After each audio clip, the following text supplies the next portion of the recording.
다들 저기 샤베 생이든 바자들 레지 되니레스다 말아서 한번 샤샤버들 아마도 미지지 가서 제가 가야 말이 바다 되니 뒤자오지리 거기 자와 거기 동행이 자와 아다 말아서 민대 탄저에 자오디 차이요를 주디.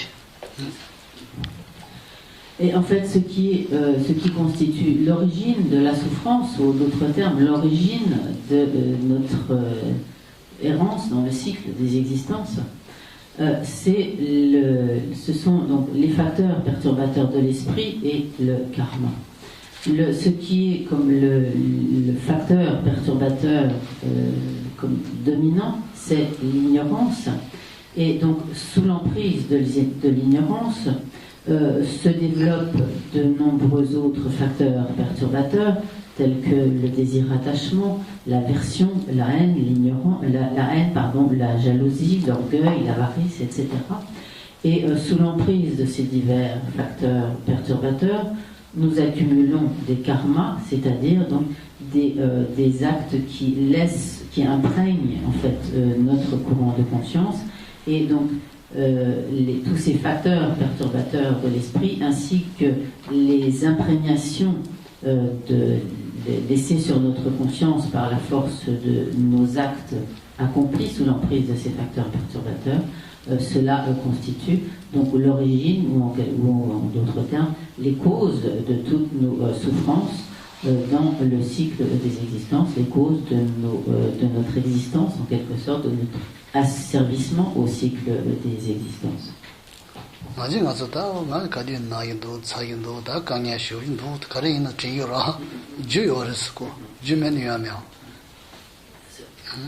Et donc, ainsi, ce qui est la cause de toutes nos expériences, ce sont donc ces karmas et ces facteurs perturbateurs de l'esprit.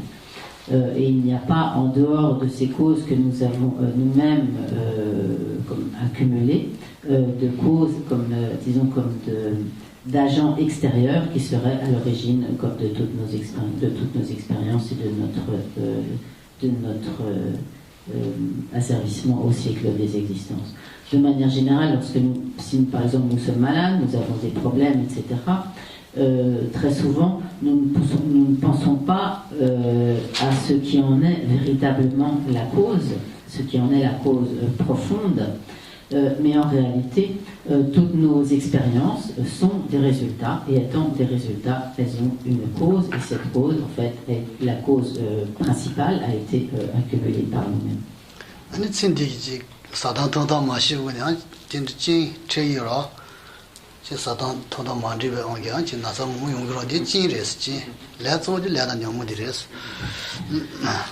Et par exemple, il se peut que nous soyons malades, et à ce moment-là, nous ne pensons pas vraiment à ce qui est la cause, vraiment qui est à l'origine de notre maladie. Le fait, par exemple, que cette maladie apparaisse du fait que nous avons mangé une nourriture qui ne nous convient pas, que nous avons un régime alimentaire inapproprié, etc. Ce sont les conditions comme les causes contributives. Mais la véritable cause, mais ce n'est pas là, donc la véritable cause a été accumulée par nous-mêmes.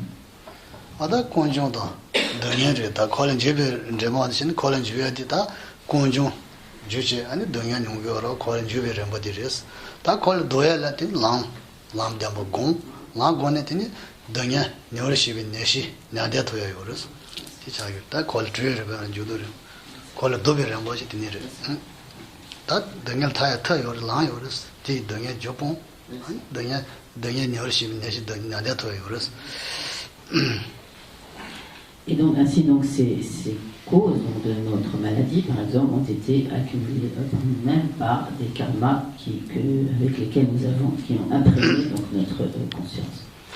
Lorsque nous méditons ainsi donc sur la vérité de la souffrance et sur la vérité de l'origine de la souffrance, nous voyons alors que ce sont donc les vérités concernant le processus selon lequel nous sommes comme engagés dans le cycle des existences, nous sommes comme impliqués dans le cycle des existences, Donc l'origine de la souffrance étant la cause et la souffrance étant donc le résultat qui est donc engendré par l'origine de la souffrance.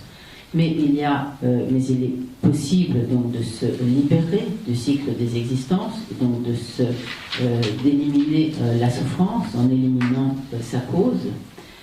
Pour cela, il est nécessaire de mettre en œuvre donc les vérités par lesquelles en quelque sorte, comme on échappe ou on remédie ou on contre le cycle des existences. Et pour cela, il est nécessaire de mettre en œuvre la vérité du chemin. Et grâce à la pratique de la vérité du chemin, on fait régresser l'origine de la souffrance, c'est-à-dire on fait régresser les facteurs perturbateurs de l'esprit jusqu'à les éliminer complètement. Et de cette manière, on atteint la vérité de la cessation et on parvient à la totale élimination de la souffrance et donc à la libération. Et ces deux vérités, donc vérité du chemin et vérité de la cessation, sont donc les vérités libératrices.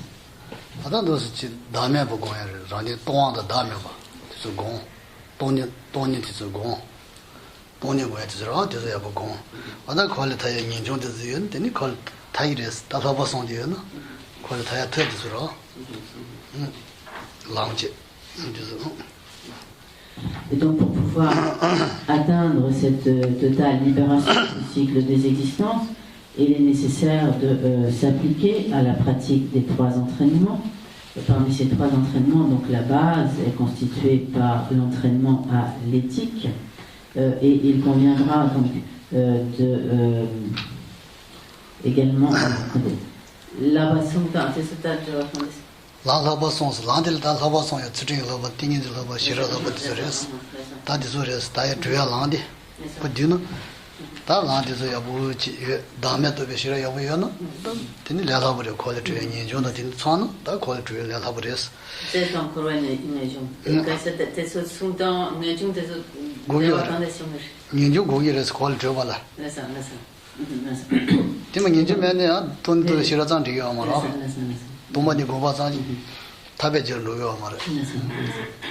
Et donc, cette pratique des trois entraînements devra donc être associée au renoncement au cycle des existences.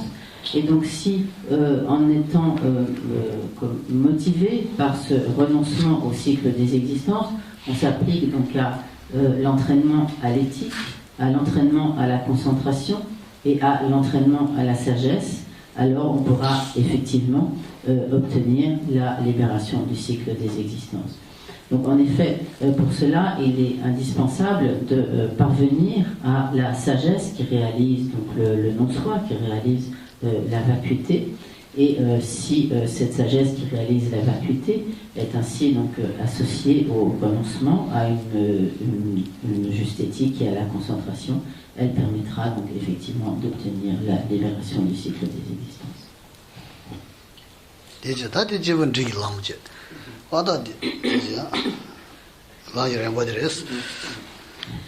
Et donc ce qui vient d'être expliqué à propos donc, des souffrances du cycle des existences, de l'origine de la souffrance, de la vérité du chemin, de la vérité de la cessation, c'est pour tous ces points et concerne donc la pratique des individus de motivation ou de capacité intermédiaire.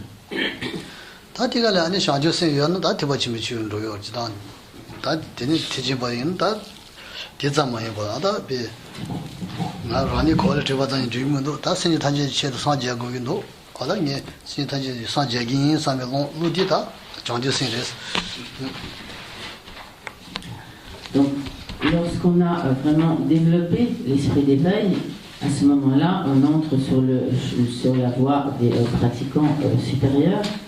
Et donc, pour cela, il convient de se dire qu'il ne suffit pas de se libérer soi-même, seul, du cycle des existences, mais qu'il est indispensable également d'œuvrer afin de pouvoir libérer tous les autres êtres de leur souffrance, de libérer tous les autres êtres du cycle des existences.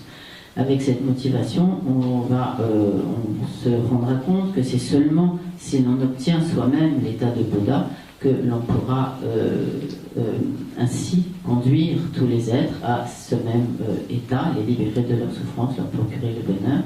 Et donc cette détermination à obtenir l'état de Bouddha pour le bien de tous les êtres constitue donc l'esprit d'éveil.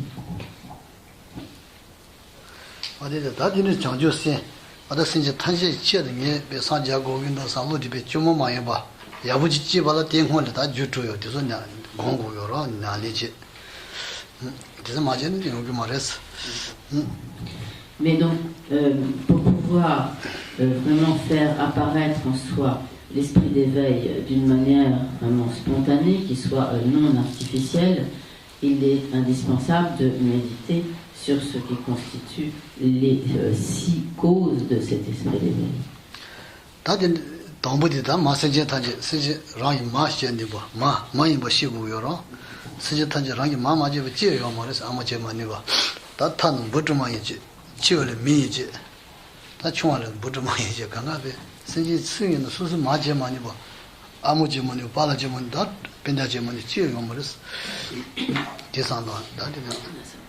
La première de ces causes, comme la première de ces instructions, consistera à prendre conscience du fait que tous les êtres ont été notre mère tout au long de nos pérégrinations dans le cycle des existences. Nous avons pris en effet tant de naissances dans le cycle des existences que à un moment ou un autre, tous les êtres ont été notre mère, ils ont été également notre père, nos proches, etc. Donc, et ainsi, nous devons arriver à reconnaître tous les êtres comme notre mère, ou comme ayant été donc, nos mères dans le cycle des existences. Et lorsqu'il est dit ainsi tous les êtres, cela s'applique donc comme tous les êtres humains, mais également tous les êtres du cycle des existences, même une petite fourmi.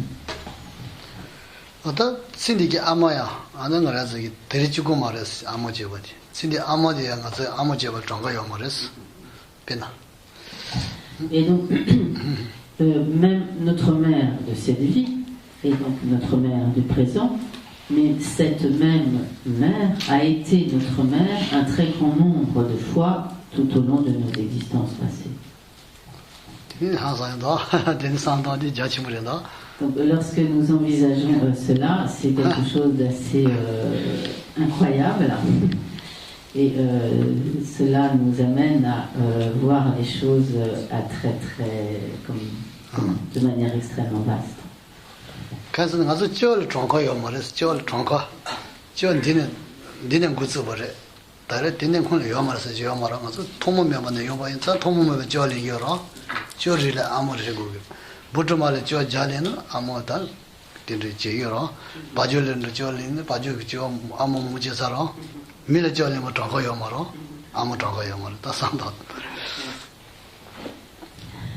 En effet, donc cela nous amène à voir les choses à très très grande échelle, mais il faut bien voir que notre existence dans le cycle des existences, dans le samsara, est sans commencement, et que notre conscience est sans commencement. Et ainsi, donc, nos naissances ont été ainsi comme innombrables, mais totalement infinies. Et par exemple, dans certaines existences, nous avons été une vache, par exemple, et nous avons eu une mère en tant qu'une mère, et à ce moment-là, cet animal qui a été notre mère dans notre existence de bovin a également été notre mère en tant que bovin, en tant que bovin, un nombre incalculable de fois.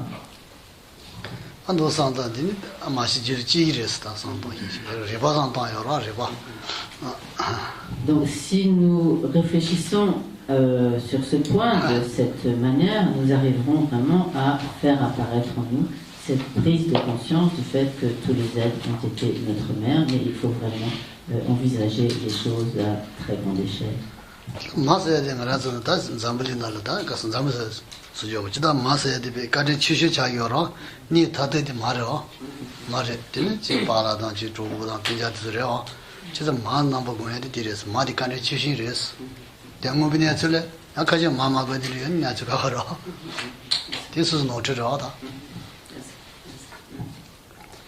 Lorsque donc, on parle dans les enseignements donc de reconnaître que tous les êtres ont été notre mère et de voir tous les êtres donc, comme notre mère, parce que si nous prenons l'exemple de cette vie, notre mère est en fait la personne qui nous a témoigné le plus de bonté, qui est pour nous l'être qui est comme le plus proche et qui nous a donc prodigué le plus de bienfaits.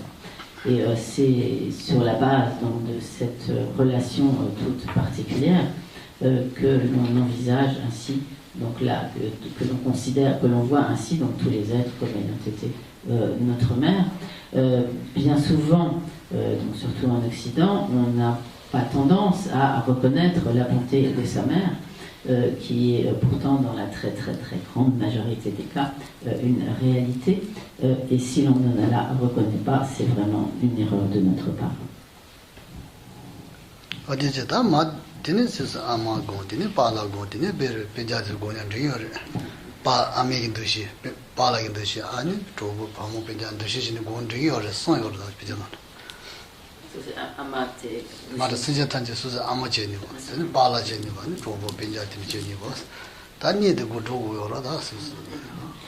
Et donc de la même manière que nous méditons sur le fait que tous les êtres ont été notre mère, nous pouvons méditer également sur le fait qu'ils ont tous été notre père, qu'ils ont été nos amis, qu'ils ont été nos proches, etc.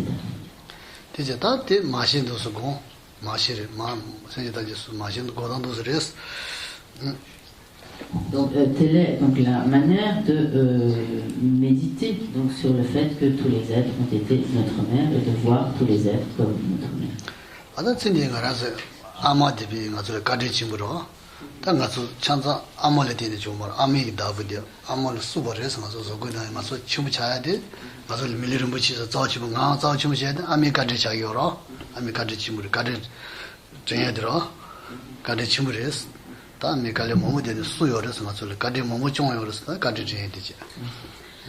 Donc la deuxième cause, comme la deuxième instruction, consiste à se souvenir ou prendre conscience de la bonté de notre mère. Donc en effet, si nous sommes en vie actuellement, si nous pouvons jouir de cette précieuse existence humaine, c'est grâce à la bonté de notre mère qui a pris soin de nous dès notre naissance, qui nous a élevés, qui nous a prodigué de très nombreux soins, qui a veillé donc à notre éducation, etc., et qui nous a ainsi prodigué d'innombrables bienfaits.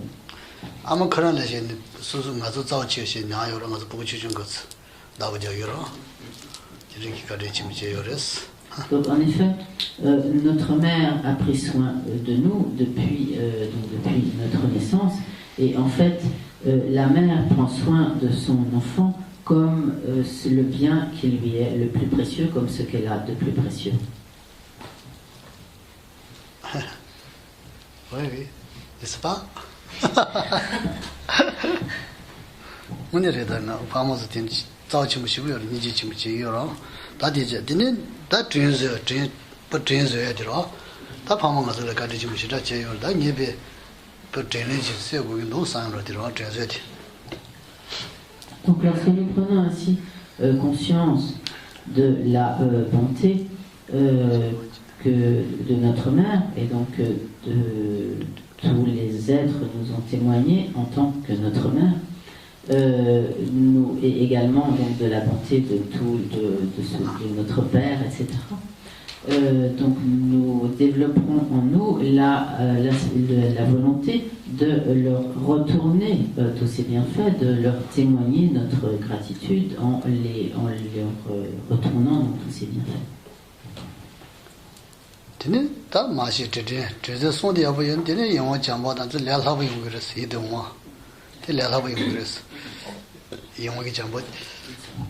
Donc si l'on développe bien dans son esprit les trois premières instructions qui consistent à reconnaître sa mère dans tous les êtres, à se souvenir de leur bonté et à vouloir leur retourner, les payer de retour pour tous leurs bienfaits, alors le point suivant apparaîtra extrêmement aisément, le point suivant qui est donc comme l'amour bienveillant, ou l'amour qui nous fait apparaître tous les êtres comme étant des proches, comme des êtres plaisants.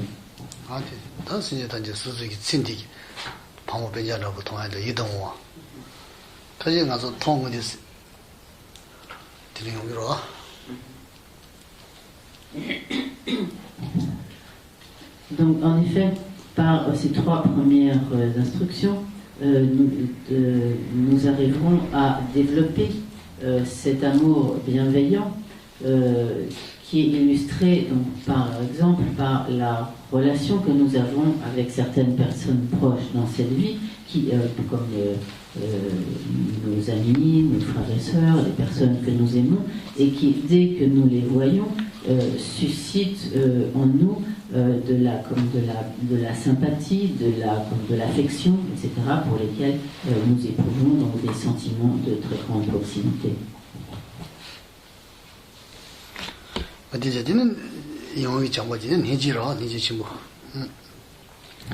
Et donc,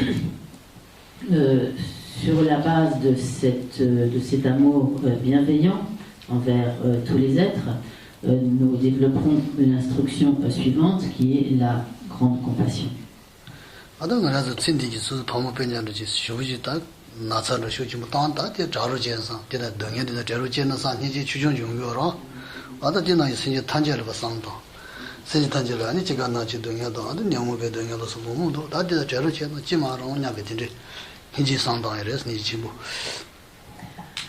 De manière générale, lorsque des êtres qui nous sont proches, tels que nos parents, nos enfants, notre famille, nos amis, etc., souffrent, s'ils sont malades, nous nous sentons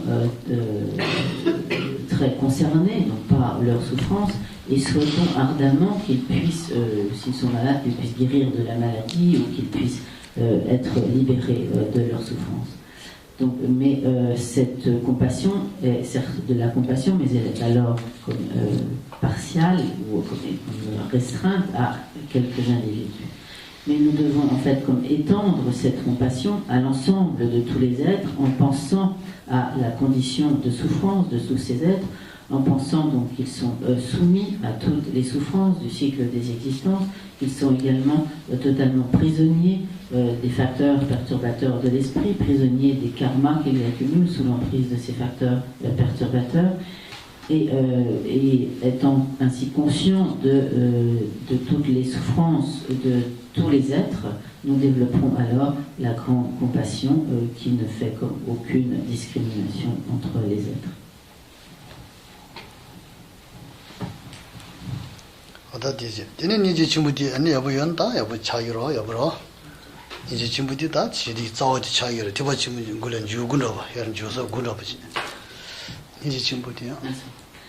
Donc développer cette grande compassion est extrêmement important. C'est comme la racine du grand véhicule. C'est en fait ce qui nous ouvre l'accès au grand véhicule.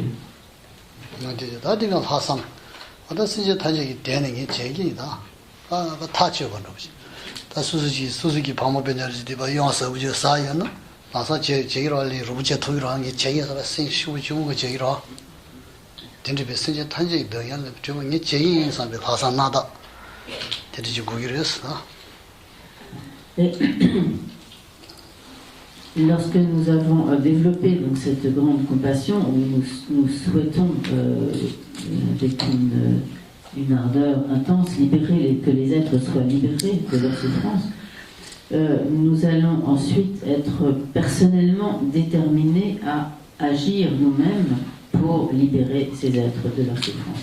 Par exemple, si à présent des personnes qui nous sont très proches, telles que nos parents, nos enfants, etc., se trouvent dans un grand danger, ils sont par exemple sur le point de tomber dans un précipice, nous n'allons pas attendre pour envoyer quelqu'un d'autre pour les protéger, mais nous-mêmes, nous allons immédiatement nous dire je vais faire tout ce que je peux pour essayer de les protéger et de leur éviter les souffrances qui les menacent. Donc nous allons alors agir de la même manière en développant donc ce qui est appelé littéralement comme la pensée supérieure, c'est-à-dire cet engagement personnel, cette comme responsabilité que nous prenons sur nous-mêmes, d'agir directement nous-mêmes pour pouvoir libérer tous les êtres de leur souffrance. Donc c'est ce qui est appelé comme précisément la pensée supérieure parfaitement pure. Ça. Dine da chanjo sindires da sinje tanje gi chedo de hasan da de yen da chanjo se la la bo yongro da na ngi sinje tanje de je tu yi mare da ra de je tu yi mu de ne ka ba je tu da sinje tanje de je bo le sa je gu yin do sa je ne je tu gi res da ngi sinje tanje gi chedo sa je gu yin do sa me de ne gi lo je mo ma ye bo je mo sinje sang dan chanjo si cha gi ro da. Et si l'on a développé cette pensée supérieure parfaitement pure, il devient alors très aisé de développer l'esprit d'éveil. En effet, on se dira alors, donc je veux libérer tous les êtres de leur souffrance, leur procurer un véritable bonheur, mais moi-même qui à présent n'ai pas la capacité d'accomplir ultimement à la perfection mon propre bien, comment pourrais-je accomplir celui de tous les autres êtres? De ce fait, on arrivera à prendre conscience du fait que seuls les Bouddhas ont la capacité de libérer tous les êtres de leur souffrance et de ce fait, on fera apparaître en soi la ferme détermination à obtenir cet état de Bouddha pour pouvoir libérer tous les êtres de leur souffrance. Possible?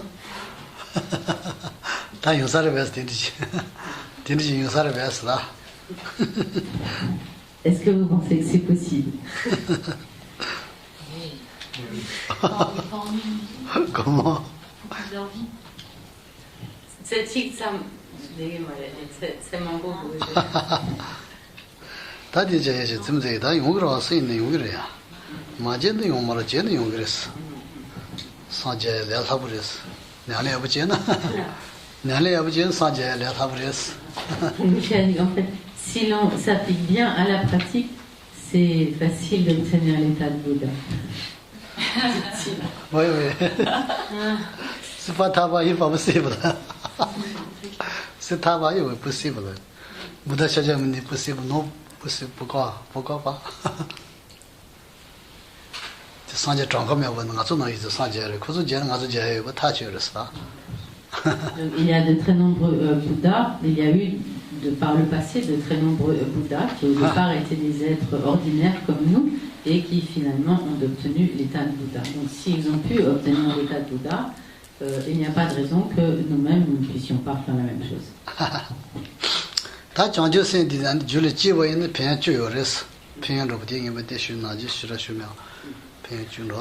Lorsque l'on a fait apparaître en soi l'esprit d'éveil, cela comporte de nombreux bienfaits et ces bienfaits sont comme énumérés en 10 bienfaits.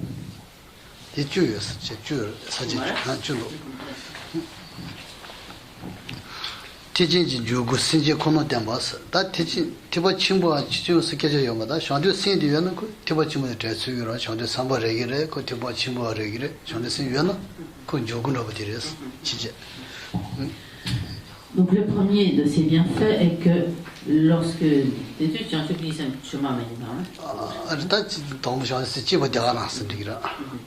donc lorsque l'on a fait apparaître en soi l'esprit d'éveil,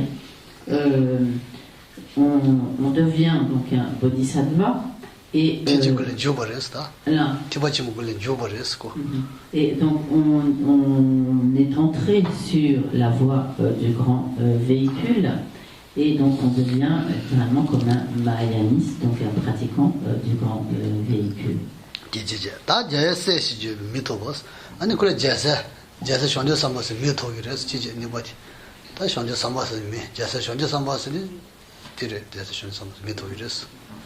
Et donc toujours à propos de ce premier bienfait, cet esprit d'éveil est en fait comme la porte qui nous fait entrer sur le grand véhicule.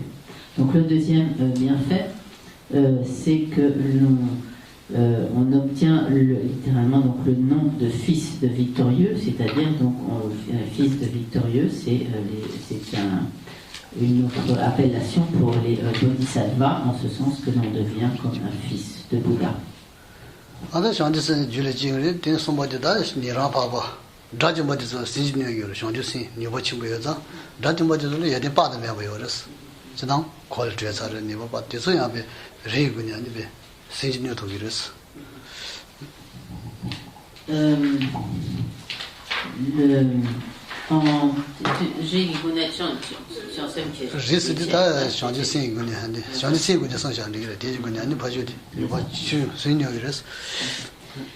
Le troisième bienfait est que du fait donc, de l'esprit d'éveil, de la présence donc, de l'esprit d'éveil, on surpassera alors les Sravaka Arat. Sais-tu,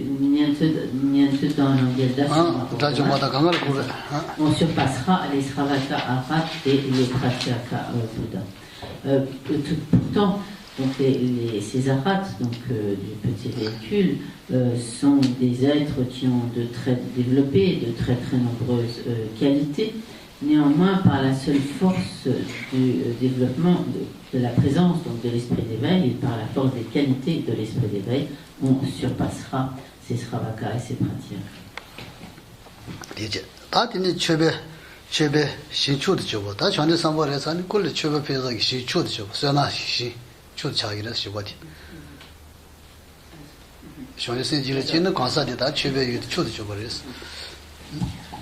Grâce à ce développement de l'esprit d'éveil, on deviendra comme un suprême champ d'offrande, c'est-à-dire comme un suprême destinataire d'offrande.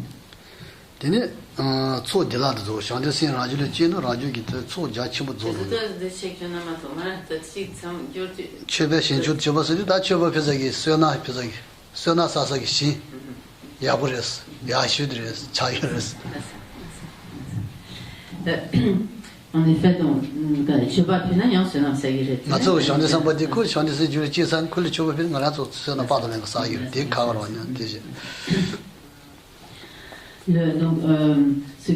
Lorsqu'il est dit qu'on deviendra donc un suprême champ d'offrande, c'est-à-dire qu'on sera pour les disciples qui font des offrandes aux bodhisattvas ou qui nous font des offrandes en tant que bodhisattvas, on sera comme un champ d'accumulation de très nombreux mérites, car le fait de faire des offrandes aux bodhisattvas permet d'accumuler de très nombreux mérites.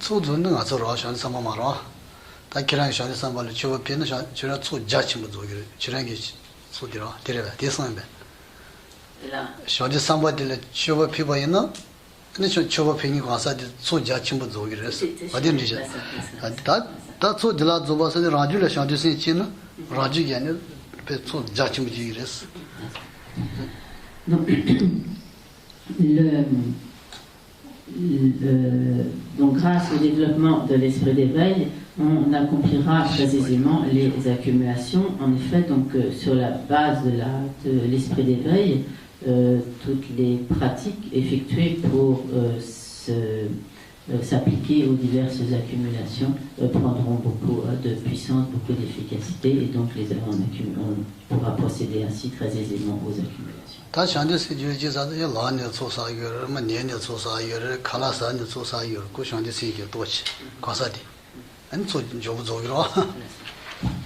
En effet, à partir du moment où l'on a développé l'esprit d'éveil, à tout moment, on accumule donc, des mérites. À tout moment, on procède donc, aux accumulations, que l'on dorme, que l'on se lève, que l'on mange, que l'on aille, quoi que l'on fasse, ces accumulations s'effectuent. Kala Moasanda, no Sona Moasa Yujis. Kala Moasa, no Sona Moasa Yujis, on the Senora. Si l'on mange trop, comme j'avais dit même lorsque l'on mange, on accumule des mérites. Donc si l'on mange trop, on va accumuler trop de mérites. Je ne sais rien de ça. Il y a des gens qui restent des gens. Je ne sais pas Et donc, grâce aux accumulations, on purifiera de nombreux voiles et de nombreux obstacles, de nombreuses négativités.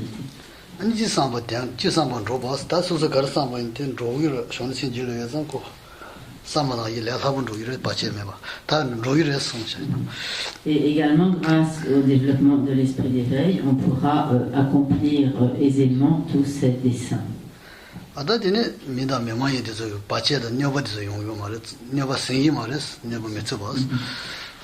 Grâce à l'esprit d'éveil également, on ne sera pas affecté par les nuisances et les interférences humaines ou non humaines.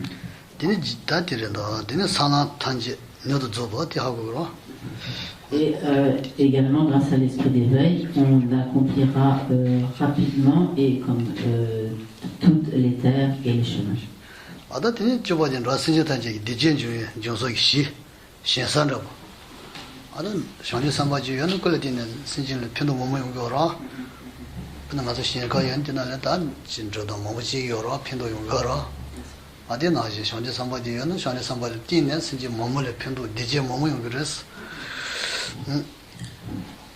Et grâce à l'esprit d'éveil également, donc on deviendra un champ d'où surgissent tous les bonheurs et toutes les joies des êtres.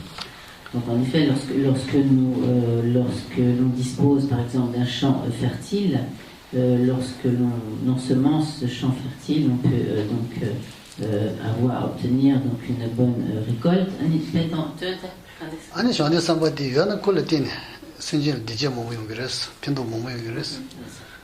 Et donc de la même manière, celui qui possède l'esprit d'éveil, comme est pour tous les êtres, comme un dispensateur de très grands et nombreux bienfaits.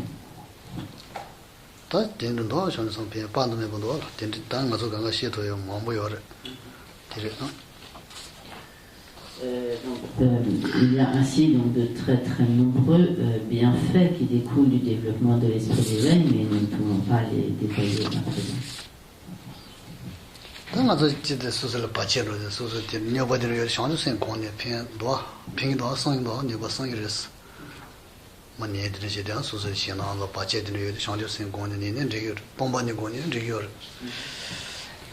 Et ainsi, de manière générale, lorsque nous rencontrons divers obstacles, diverses interférences,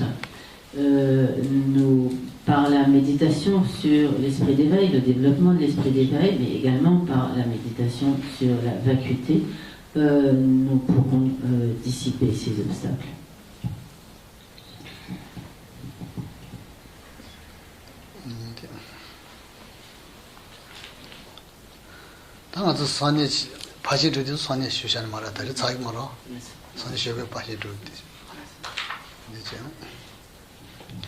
Donc, comme Geshe-la n'aura pas le temps de terminer, tout ce qui concerne les perfections, les paramitas aujourd'hui, il abordera ce point demain.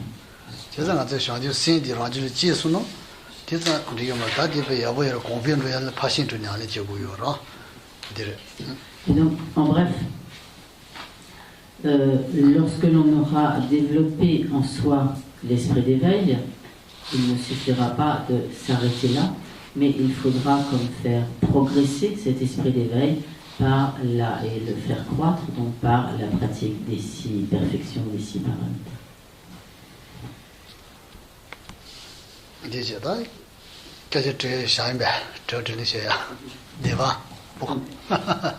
Est-ce que vous avez des questions? L'échange de soi pour autrui, c'est après les 6 causes et un effet, si on médite dans l'ordre pour une méditation du lama. Dashenyamji qui quand est sapte yam chetan ti gunda menga gun ki gone ki chela gum ko ki tu 이제 고 말했어. 터신이랬어. 지레 명아 dinga 고는 저기어라. 다지나지 그 고는 저기어라. 전에서 지엘다 터님 니랬어. 터미라와. 다지나지 그는 전에서 지엘다 언니로 그랬어. 언니. 엄마가 야부디. 언니기 지나라고 자기를 언딜다. 지레 명아 된다 봐. 소나 저기어랬어. 가르고 고는 지이랬어. 다 되지. En fait, ce sont deux méthodes distinctes. Donc, il n'est pas forcément nécessaire de pratiquer ces deux méthodes. On peut développer l'esprit d'éveil par l'une ou l'autre de ces deux méthodes. De manière générale, il est enseigné que la méthode de l'égalité et de l'interversion entre soi et les autres est destinée aux individus ayant des capacités plus affinées, plus aiguisées, et que la méthode donc, des 7 causes et résultats, donc Geshe-la a énoncé à présent, est destinée donc, aux êtres ayant, disons, comme peut-être des facultés moins développées.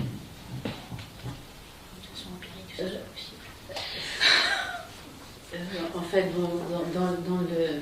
Je vais poser la question, bien sûr, mais en fait, Geshe-la, quand il avait enseigné l'ensemble de l'impie, il avait à ce moment-là détaillé ces points de manière assez approfondie.